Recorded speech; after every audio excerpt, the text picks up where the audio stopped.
Okay, so here is a brief setup video for my Schumacher CAT 2000 that I ran at VONATS this year. I know I did a debrief video on this car and my Yokomo Works 93, but I didn't really spend too much time on the actual setup for this car. So let me just go over that as briefly as I can. So on the front here, I have the front shocks on the upper innermost hole, and then on the middle hole on the arms. Okay, so upper innermost hole in the tower, middle hole in the arms. I don't have any limiters on the inside of the shock. These use the older style Schumacher pistons, which have adjustable number of holes, so you can adjust it between 1, 2, 3, and 4 open holes in the piston. It's a very cool setup. So I have the front set for 2 open holes, and it has 40 weight, low C 40 weight oil in the front with these gray springs and the appropriate number of preload spacers here to get me to a 20 millimeter ride height in the front. I also have about 20 millimeters in the rear. In the rear I have Schumacher red springs and associated 35 weight oil, and the pistons I set to have 4 open holes. Okay, and this is with the shock at the lowermost hole on the tower, so you can see this kind of hexagon shape and then one hole in the middle, the way the holes are cut out. So this is on the lowermost hole on the tower, and then again, center hole on the arms here. No spacers on the inside of the shock either for this. And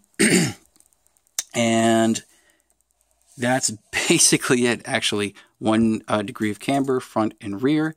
These are the stock rear hub carriers, so you know, you can get these in like 0, 1, 2, 3, 4 degree toe-in increments. These are the 0 degree hub carriers, and because this is the CAT 2000 and not the CAT 2000 EC, you have little inserts here into the rear hub carrier, and you can set these inserts to give you a high or low roll center. Okay, so the insert here is set up so that it pushes the hub carrier down, which would essentially push this ball stud down. The whole thing is pushed down a little bit. That will drop the roll center on the rear a little bit.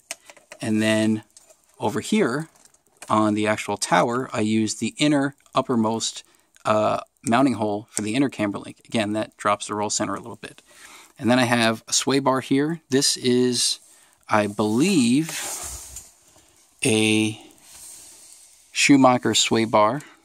If it's not, then it's probably an associated one, but I'm pretty sure it's the Schumacher anti-roll bar. And then I just, you know, had to find some kind of a setup to allow me to link the sway bar to the actual, you know, mounting point on the suspension arms. The rear suspension arms, I think, have, sorry, I could be wrong. I thought they had 2 holes here to mount this, depending on the kind of leverage you wanted on the sway bar. I think it's just 1 hole, though. That's what it looks like. So anyway, I'm running the rear sway bar. And as for the front roll center, by the way, sorry about that, I have the lower innermost or outermost hole here. So this gives me a higher roll center and a moderate camber gain, okay, on the front. And on the rear, I have a low camber gain and a low roll center. So this kept the car, you know, pretty well planted. In terms of cornering, the front was rolling a bit too much. I covered this in my previous video. I might want to change the front springs to blue springs. That might work a little bit better. But otherwise, this car was, you know, really quite good. I have a small amount of bump steer spacer here under the steering link ball stud. This is maybe about 2 millimeters or so under this ball stud. Okay. And I think that's about it. Oh, gearing. I'm running a 23 tooth pinion, and I think the spur gear is around 100 teeth, 101 teeth, something like that.